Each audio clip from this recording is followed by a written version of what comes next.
하나님의 말씀을 보겠습니다. 하나님의 말씀은 시편 119편 129절에서 136절 말씀입니다. 시편 119편 129절에서 136절 말씀입니다.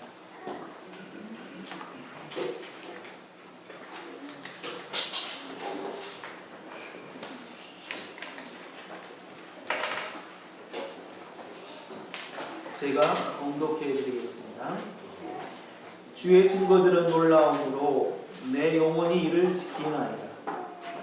주의 말씀을 열면 빛이 비치어 우둔한 사람들을 깨닫게 하나이다. 내가 주의 계명들을 사모함으로 내가 입을 열고 헐떡였나이다. 주의 이름을 사랑하는 자들에게 베푸시던 대로 내게 돌이키사 내게 은혜를 베푸소서. 나의 발걸음을 주의 말씀에 굳게 세우시고 어떤 죄악도 나를 주관하지 못하게 하소서. 사람의 박해에서 나를 구원하소서. 그리하시면 내가 주의 법도들을 지키리이다. 주의 얼굴을 주의 종에게 비추시고 주의 율례로 나를 가르치소서. 그들이 주의 법을 지키지 아니하므로 내 눈물이 시냇물같이 흐르나이다. 오늘은 이 하나님이 주신 말씀을 가지고 말씀으로 세우소서 라는 제목으로 하나님의 말씀을 선포하겠습니다. 먼저 좀 정정하는 시간을 갖도록 하겠습니다. 저번 주에 그리스도께서 우리를 속량하셨다라는 부분을 설명을 하면서 그 속량이라는 것이 값을 치르고 노예를 해방시켜 주시는 것이라고 그렇게 설명을 하면서 누구에게 값을 치렀냐라고 했을 때 제가 사단에게 치렀다라고 했는데 사단이 아니라 하나님에게 그 값을 치른 것인데 제가 잘못 말씀을 나누었습니다. 잘못 선포했습니다. 정정하도록 하고 동영상에 올라간 것을 다시 제가 확인을 했고 그리고 그것을 삭제하도록 요청을 했습니다. 다음부터는 좀 더 철저하게 준비할 수 있도록 이렇게 하겠습니다. 인간은 만물의 영장이다 라고 그렇게 이야기를 합니다. 이 말은 만물의 영장이란 지구상에 존재하는 모든 사물 중 가운데 영묘한, 그러니까 영적인 어떤 기묘한 능력을 가지고 있다라고 이야기를 합니다. 어떤 사람이 이렇게 이야기를 했습니다. 인간은 나약하고 나태하고 타락하고 미개하고 탐욕스럽다. 그러나 인간은 위대하다. 그 증거는 7대 불가사의들이다 라고 그렇게 이야기를 했습니다. 그러니까 우리 세상에 존재하는 건물 중에 정말 이것을 인간이 할 수 있었을까? 현대 문명이 발달했던 이 시대, 그러니까 기중기도 있고 엄청나게 큰 크레인도 있고 포크레인도 있고 그런 시대에 그러한 건물을 만들었다면 만리장성을 쌓았다면 이해를 하겠지만 그러나 그러지 않는 아주 오래된 사람의 힘이 전부 다였던 사람의 머리가 전부 다였던 그 시대에 이런 물건을 만들어낸다는 것은 정말 불가사의한 일이고 이것은 인간이 가장 나약하고 정말 가장 미천한 것 같지만 가장 위대한 모습이 아니겠냐라고 그렇게 이야기를 했습니다. 인간의 무궁무진한 능력을 이야기하자면 한이 없을 것입니다. 그래서 인간은 자신의 한계를 넘어서려고 부단히도 노력하는 것 같습니다. 가끔 동영상에 인간의 한계를 막 뛰어넘으려는 시도들이 있지 않습니까? 자전거를 타고 정말 계곡을 막 이렇게 가서 정상까지 올라가는 일이라든지 아니면 스케이트보드를 타고 아니면은 우리가 생각할 수 없는 도구를 가지고 높은 데서 막 뛰어내린다고 하는 그런 일들. 그런 일들을 하면서 인간의 한계를 뛰어넘으려는 무진장한 노력을 하는 것 같습니다. 그러나 대개 인간의 한계를 뛰어넘는 일은 우리가 어렸을 때 부모님으로부터 들었던 이야기들입니다. 뭐냐면 위험하니까 하지 말아라 라는 말은 인간의 한계를 뛰어넘는 일들이었는데 우리 부모님들은 위험하니까 하지 말아라 라고 했어요. 그러나 정말 인간들은 그러한 위험을 무릅쓰고 인간의 한계를 뛰어넘으려고 부단하게 노력을 하는 것 같습니다. 그러다 인간의 한계를 넘어선 능력, 그러니까 인간의 한계를 뛰어넘는 능력을 인간이 가지고 있지만 그 능력으로 자기 자신에게 어떤 실력을 발휘한다든지 자기 자신을 어떻게 할 수 없다는 것을 우리는 보게 되었습니다. 인간은 인간의 한계를 뛰어넘으려는 부단한 노력이 있지만 그러나 자신의 미래를 들여다볼 수는 없습니다. 자신의 병을 스스로 치유할 만한 능력은 없습니다. 그래서 오늘 시인 다윗은 뭐라고 이야기하냐면 자신의 발걸음을 주의 말씀에 굳게 세워달라고 기도하고 있습니다. 133절에 나의 발걸음을 주의 말씀에 굳게 세우시고, 다른 성경, 한글 성경을 보면, 우리 그 전에 썼던 성경을 보면 나의 행위를 주의 말씀에 세우시고 라고 그렇게 되어져 있습니다. 다윗은 자신의 한계를 인정한 것입니다. 앞에서 이야기했던 인간의 한계를 뛰어넘으려는 무한한 도전들은 우리가 늘 해야 되는 일인 것 같습니다. 그러나 여기서 다윗이 자신의 한계를 인정했다라는 것은요, 인간이 정해놓은 한계를 뛰어넘으려는 그게 아니라 영적인, 신적인 영적인 영역에 있어서의 한계를 이야기를 하고 있습니다. 그래서 우리는 오늘 이 말씀을 통하여서 인간의 한계가 무엇인지, 그리고 자신을 그 한계점에서 굳게 세우는 것이 무엇인지, 그리고 그 세움을 입어서 우리가 어떠한 삶을 살아가는지에 대하여 하나님의 말씀을 나누고자 합니다. 인간의 한계점, 신의 영역, 그리고 영적인 영역에 있어서 이 한계점은 하나님께서 정하셨습니다. 인간은 이 한계점에서 자유를 마음껏 누립니다. 이 한계점을 벗어나서 누리는 자유를 우리는 방종이라고 합니다. 하나님께서 정하신 테두리 안에서, 그리고 사람들이 서로 간의 사회에서 인간관계 속에서 정해놓은 법의 테두리 안에서 자유를 누려야만 우리는 그 자유라고 이야기할 수 있을 것입니다. 그러나 그 한계를 뛰어넘는 것은 방종이라고 그렇게 이야기를 합니다. 인간에게 이 한계점은 자신의 존재에 대하여 바르게 인식하고 정말 그 한계점을 주신 창조주 하나님에 대한 바른 관계를 설정할 수가 있습니다. 왜냐하면 그 한계점은 하나님께서 인간에게 주신 은혜이기 때문입니다. 그 인간의 한계점은 무엇이냐? 하나님께서 인간을 창조하시고 에덴 동산 중앙에 선악을 알게 하는 나무를 정하시고 그 선악을 알게 하는 나무를 먹지 말도록 하게 하신 언약이었습니다. 그것이 인간이 넘을 수 없는 그 한계점이었습니다. 선악을 알게 하는 나무, 그 나무의 열매를 따먹지 말도록 하나님께서 정하신 것, 그것이 바로 인간이 넘을 수 없는 한계점이었습니다. 그 한계점은 인간이 그 한계점 앞에 섰을 때에 인간은 자신이 피조물이라는 사실을 알게 되었습니다. 그리고 그 피조물로서 그 한계를 인정하고 창조주 하나님을 인정하게 되어진다라는 것입니다. 아담과 하와가 실제 그 선악을 알게 하는 나무 앞에 섰을 때에 이런 마음을 분명하게 먹었을 것입니다. 그러나 인간의 한계점을 넘어서려는 것이 죄의 본성이었습니다. 사단은 인간의 한계점을 넘어서라고 요구를 했습니다. 그리고 인간의 한계점을 넘어서려는 일에 있어서 그 말씀, 다시 한해서 인간의 한계점으로 사람에게 다가오는 것이었습니다. 정녕 이것을 먹지 말라고 하더냐라는 거였습니다. 이 한계점을 넘어서면 하나님같이 되는 것입니다. 이 한계점을 넘어서면 인간의 영역을 넘어 신의 영역까지 침범하게 되어지는 것입니다. 죄의 본성은 결국 말씀을 거스리고 맙니다.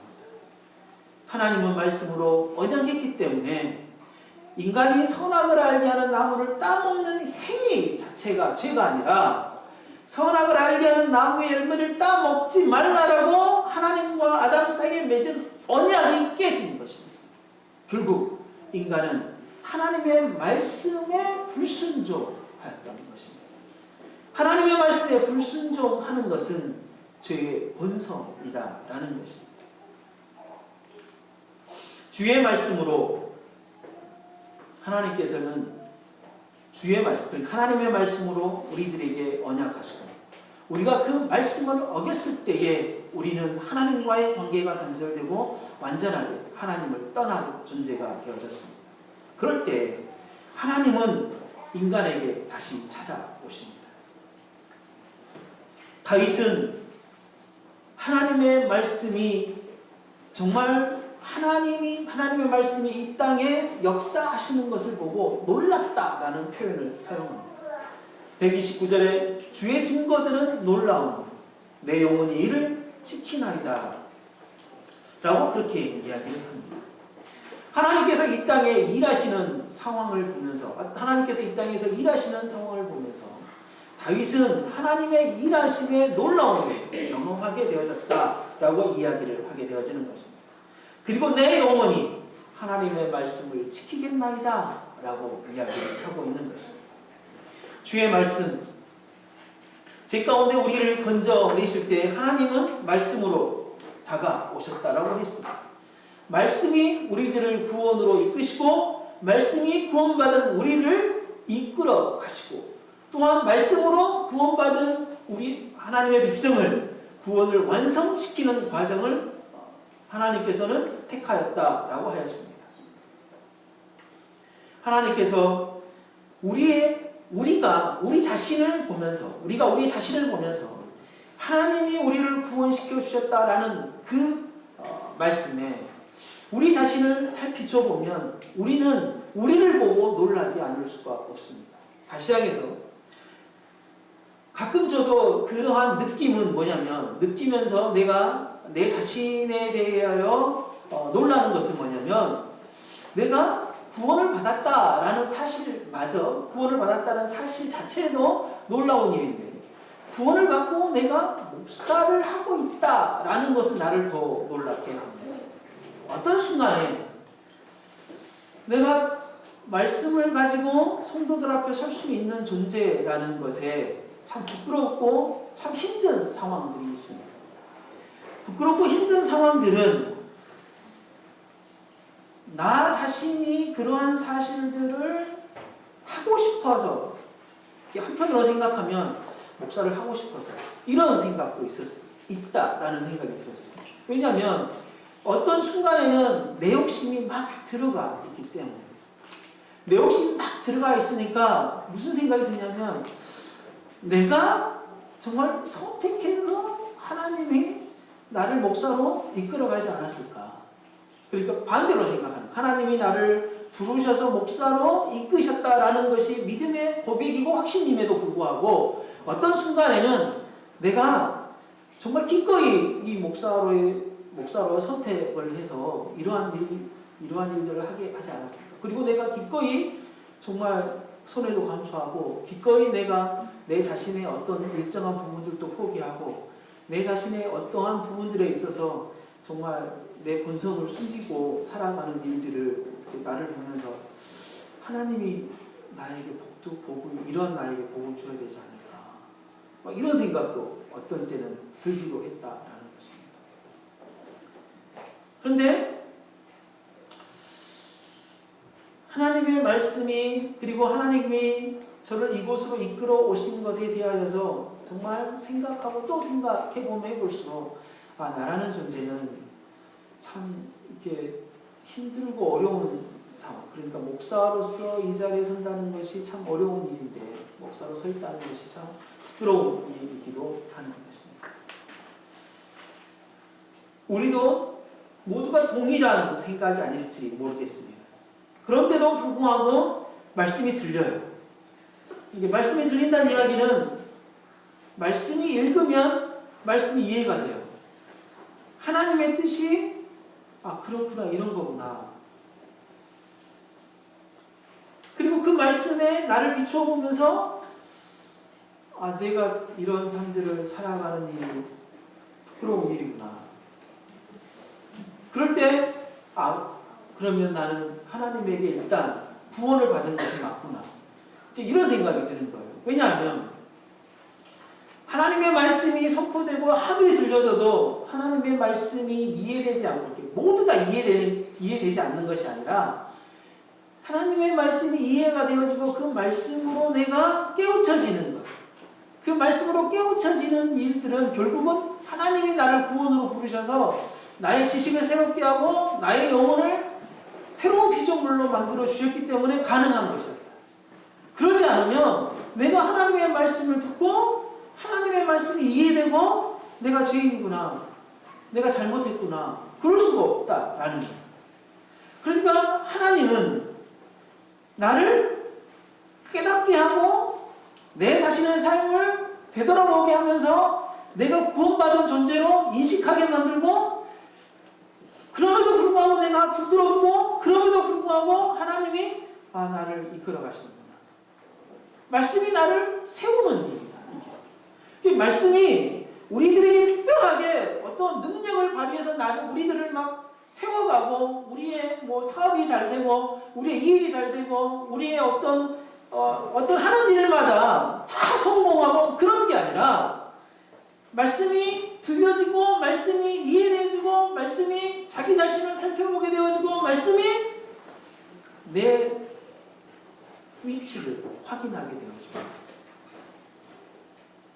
그것이 곧 말씀이 나를 세우고 있는 거구나 라는 거예요. 그러면서 인간의 한계가, 인간이 넘어서지 말아야 할 선들을 내가 막 넘어서고 있던 것들을 보게 돼요. 그럴 때 우리가 하나님 앞에 회개하게 되어지고 자신의 삶을 돌이키게 되어지고 하는 일들이 일어나게 되어진다.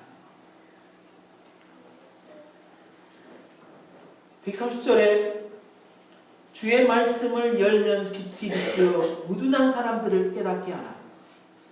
하나님께서 주의 말씀을 열어주신대요. 주의 말씀을 열어주신단 말, 무슨 말인지 아주 잘 알지 않습니까? 우리가 하나님의 말씀을 우리들에게 들려준다는 이야기겠죠. 커튼으로 닫혀있던 창문을, 커튼을 이렇게 열면 빛이 이렇게 비추는 것처럼 하나님께서 말씀을 우리들에게 열어주셔서 빛을 비춰주신다. 빛을 비춰주신다.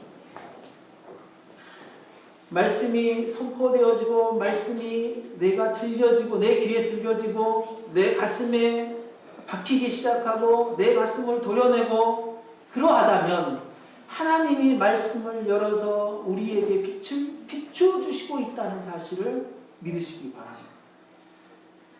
그러므로 결국은 우리가 구원을 받고 하나님이 나를 지금 말씀으로 세워가고 있다는 사실을 믿음으로 확신하시기 바랍니다. 그러할 때에 우둔한 자가 깨달음을 얻는 거예요. 우둔한 자가 깨달음을 얻는 거예요.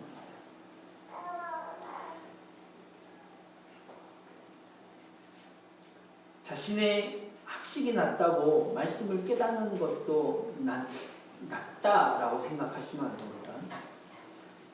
예수님의 제자들도 사회적으로 학문이 뛰어난 사람들이 절대 아니었습니다.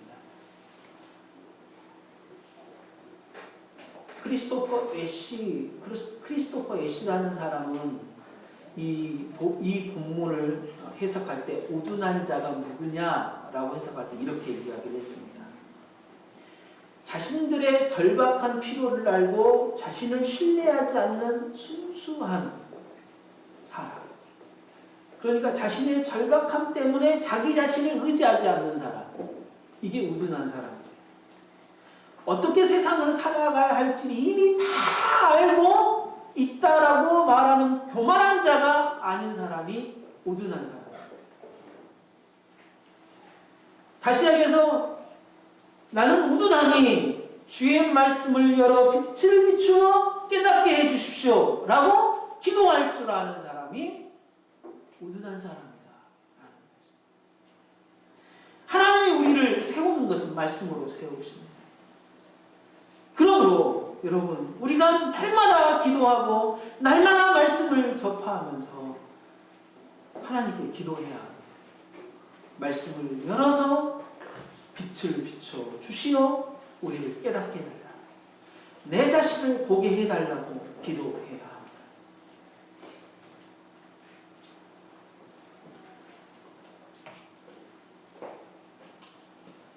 말씀을 가지고 여기 단에 선 목사보다도요,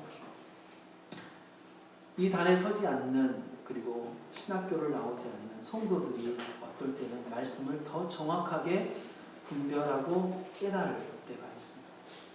그걸 내가 분명히 인정합니다. 이 말은 목사만 하나님의 말씀을 제대로 깨달는 존재가 아니다라는 말. 예수 그리스도의 구원으로 부르심을 받은 성도라면 하나님께서 성령을 통하여서 하나님의 말씀을 깨닫게 하십니다. 그래서 누구로 하여금 하나님의 나라를 굳게 세워 가시냐면 하나님이 구원으로 부르신 모든 성도들을 통하여서 하나님의 나라를 세워갑니다. 목사를 통하여서 하나님의 나라를 세워가는 것 아닙니다. 목사만 하나님의 나라를 세워가고 하나님의 교회를 위하여서 열심히 부단하게 노력하고 하는 사람이 아닙니다. 하나님이 구원으로 부르신 모든 사람을 전부 다 사용한다라는 것입니다. 그래서 우리들에게 말씀하시는 게 뭐냐면 131절에 내가 주의 계명들을 사모함으로 내가 입을 열고 헐떡였나이다. 내가 입을 열고 헐떡였나이다. 무엇을? 말씀을. 말씀이 나를 세우기 때문에, 말씀이 나를 세우기 때문에 입을 열고 헐떡이며 말씀을 먹나이다 라고 얘기해요. 배고픈 개가요, 자기 앞에 먹을 것이 생기면요, 여러분 얼마나 헐떡이면서 먹습니다. 그리고 그의 눈은 다른 것이 행여라도 내 것을 뺏지 않을까 사방팔방을 주시하고 있습니다. 그래서 누구 하나 자기 먹을 것에 조금이라도 가까이 간다면 으르렁거리면서 물어 뜯어버릴 것처럼 하고 있습니다. 주의 말씀을 먹을 때요, 이렇게 먹으셔야 돼요. 날마다 주의 말씀을 먹을 때 배고픈 개가 자기 앞에 있는 먹을 것을 먹는 것처럼 먹어요. 그 말씀을 싸우듯이 먹어야 합니다. 그 말씀이 정말 나를 살린다, 나를 세운다 라고 먹어야 합니다.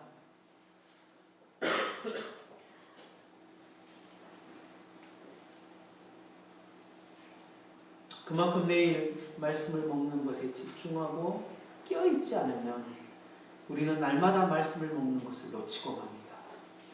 한 번 놓치면요, 며칠 동안 놓쳐버려요. 그게 우리들이 경험한 거 아닙니까? 저도 한 번 놓치면 한 이틀은 가버려요. 그러더라고요. 근데 우리 일반 성도들은 어떠겠습니까?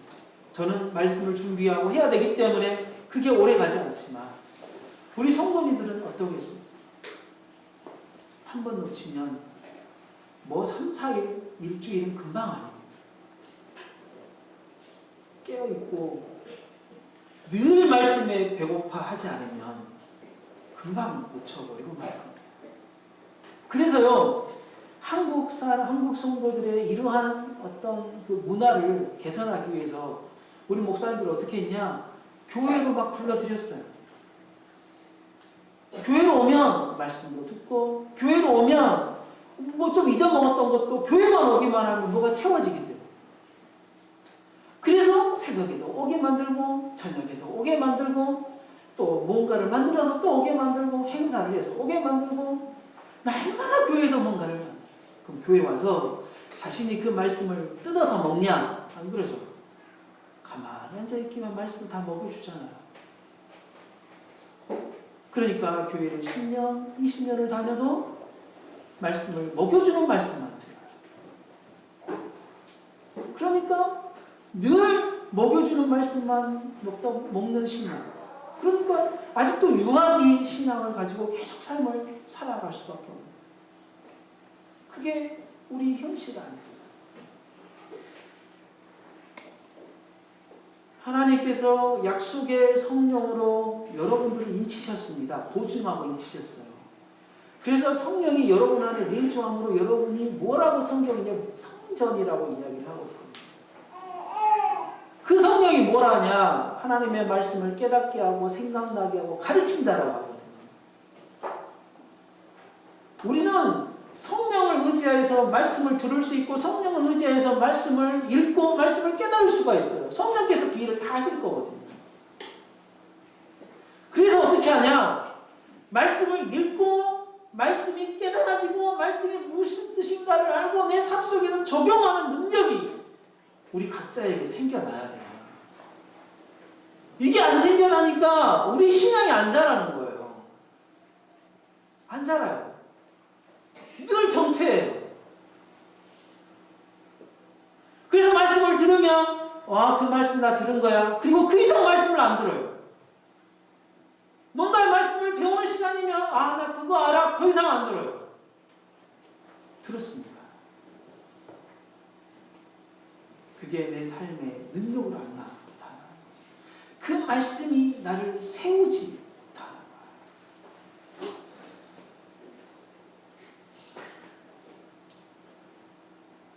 입을 열고 헐떡이며 말씀을 먹는다라는 거는요. 말씀을 배우면 끝이 없다. 칼빈은 이렇게 설명했습니다.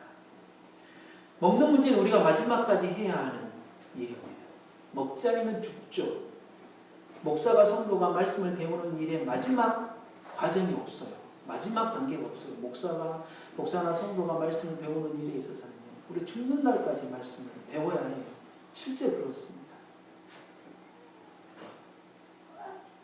제자훈련의 맹점이 일단 그겁니다. 어떤 훈련의 맹점은요. 단계가 있고 그 마지막 단계가 다 끝나면요.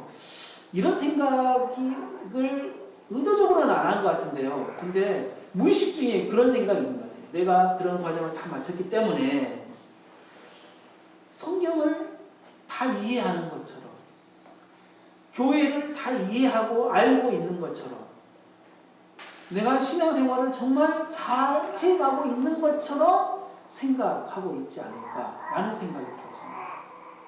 절대 그러지 않거든요. 여러분 예수님의 제자들이요. 제자 훈련을 받아서 예수님의 제자가 됐나요? 아니에요. 예수님께서 제자로 부르시고 난 다음에 그들이 말씀으로 배웠어요. 삶으로 배웠어요. 여러분 하나님이 우리들을요. 제자로 먼저 불렀어요. 구원을 받은 것은 하나님 우리를 제자로 하나님의 제자 예수 그리스도의 제자로 이미 부른 거예요. 그러니까 우리가 하나님의 말씀을 배우는 것은 제자로서 하나님의 말씀을 배우는 거지 제자가 되려고 하나님의 말씀을 배우는 게 아니에요. 설교 시간에 말씀을 듣고 깨닫는 것은 제자로서 말씀을 듣고 깨닫는 거예요. 우리가 날마다 말씀을 묵상하는 것은 제자로서 말씀을 묵상하는 거예요. 그거를 통하여서 제자가 되는 건 절대 아니에요.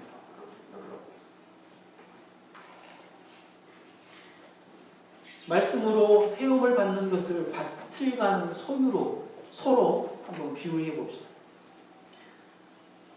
소를 데리고 이렇게 밭을 가는 장면을 우리가 상상을 해봅시다. 그러면 그 소를 이끌어가고 있는 사람은 누굽니까? 주인입니다. 그렇죠?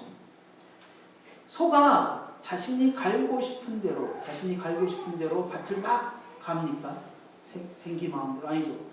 주인이 이끄는 대로 주인이 정말 가는 방향을 정하여서 이끄는 대로 소가 쟁기질을 해 가서 밭을 가는 겁니다. 우리의 구원도 마찬가지입니다. 우리가 부르심을 받고 이제 부르심을 받았다면 다시 시작해서 우리가 밭을 가는 소가 되었다면 우리가 정말 구원받은 자로서 이 세상에서 마음대로 하나님의 백성으로 삶을 살아가는 게 아니라 하나님의 말씀을 따라 하나님의 인도하심을 받으면서 이 세상을 살아가는 거예요. 그러나 문제는 소가 가지 않겠다고 버틴다든지 다른 길을 간다라고 한다면 주인에게 채찍을 맞을 겁니다. 그래서 바른 길로 억지로 끌어서 다시 가게 만들 것입니다. 우리도 그러지 않을까요? 성도들이 하나님의 부르신 바대로 정말 가도록 해야 되는데 그러하지 않고 다른 길을 가게 된다면 하나님께서 우리들을 정말 바른 길을 가도록 끌고 와서 그리고 때로는 책망하고 채찍을 해서 우리들을 바른 길로 가도록 하지 않을까. 또 그렇게 하시는 분이 아니겠습니까? 이처럼 말씀의 능력을 받아 삶을 살아가는 일이 얼마나 큰지 모르겠습니다. 그래서 구원을 받아 말씀으로 구원을 받아 말씀으로 세움을 받고 말씀으로 삶을 살아가야 하는 우리들은 말씀이 나를 세운다라는 사실을 분명하게 알고 말씀의 이끌림을 받아서 이 땅에서 하나님의 나라를 경영해 가야 한다는 것입니다. 그런데 우리는 여전히 고민스럽습니다. 뭐가 고민스럽냐면 우리 안의 문제 때문입니다. 우리가 삶을 살다 보면 경제적인 문제, 그 다음에 관계의 문제, 어떤 질병의 문제, 그리고 어떤 사업적인 문제, 여러 가지의 문제들이 우리 안에 실제 있습니다. 그런데 우리들은요, 그 문제에 갇혀버리는 것이 문제예요. 그 문제에 갇혀버리는 것이. 말씀이 나를 세우고, 말씀이 말씀 묵상을 통하여서 나를 세우고, 설교를 통하여서 나를 세우고, 그 다음에 말씀을 읽음으로 나를 세워가는 일들을 우리는 잘 하는데, 실제로 우리의 삶 속에서 그 말씀을 가지고 이제 말씀의 인도함을 받아서 하나님의 나라를 막 밭을 가려고 하는 상황 속에서 우리에게 닥친 문제, 그 문제에 우리가 갇혀 있다는 거예요. 그 문제. 그 문제를 벗어날 수 있는 유일한 방법은요, 말씀을 따라서 결단하는 방법밖에 없어요. 그 상황 속에서 미래를 생각하거나 미래에 잘 되거나 미래에 어떠할 것인가 미래를 생각한다면 그것에 대해서 우리는 결정할 수가 없어요. 절대. 지금 이 순간 하나님의 말씀에 비추어서 하나님의 말씀에 따라 내가 어떻게 결정해야 될 것만 가지고 딱 결정하면 되는 거예요. 미래를 생각하시면 안 돼요. 소가요, 밭을 가는 건가요? 아니면 주인이 밭을 간다고 이야기를 하나요? 주인이 밭을 갈아요.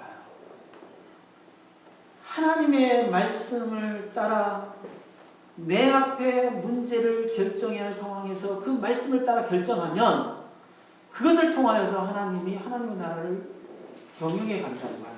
하나님이. 그거는 하나님이 하신 일이다 이 말인 거예요. 내가 하나님의 말씀에 결정을 하고 결정한 그 다음에는 하나님이 하시는 거예요. 내가 발을 내디딜 때 하나님의 말씀에 의지하여 내가 발을 내디딜 때 하나님은 밭을 가기 시작할 겁니다. 내가 발을 내딛는 것을 가지고 하나님이 밭을 경영해 가시는 것, 밭을 가는 것이지 내가 결정하지 못하고 신중하게 결정한다고 몇 날 며칠을 그 자리에 서 있다라고 생각을 해보십시오. 절대로 밭을 하나님이 갈 수가 없습니다. 밭을 하나님이 갈 수가 없어요. 그렇게 한 발 내디딜 때요, 말씀으로 세움을 입은 것이고 말씀을 세움을 입은 사람들은 죄악이 나를 주관하지 못할 것이다 라고 분명히 이야기를 합니다. 나의 발걸음을 133절 나의 발걸음을 주의 말씀에 깊게 세우시고 어떤 죄악도 나를 주관하지 못하게 하소서. 말씀으로 세움을 입은 자들은요 절대 죄악이 그를 지배하지 못하는 것입니다. 왜? 말씀의 지배를 받고 있기 때문입니다. 말씀의 지배를 받고 있는데 어떻게 죄악이 우리들을 지배할 수 있겠습니까? 신령한 하늘의 신령한 나라의 백성으로서 신령한 법으로 지배받고 있는데 어떻게 사단이 우리를 지배할 수 있게 했습니까?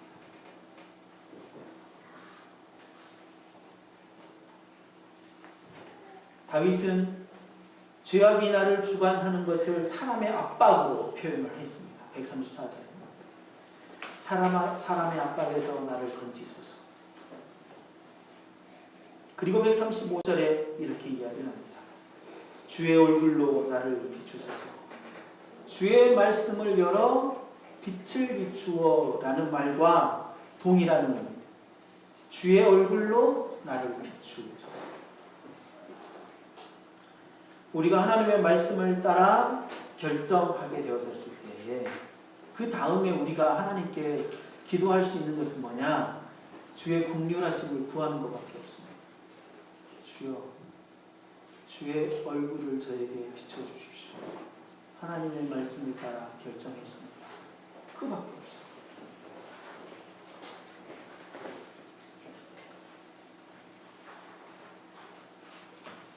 하나님께서는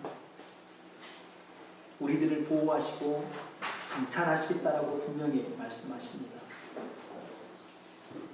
우리는 삶을 살아가면서 우리 힘으로 완벽하게 살 수 없는 존재인 우리는 너무나 잘 압니다.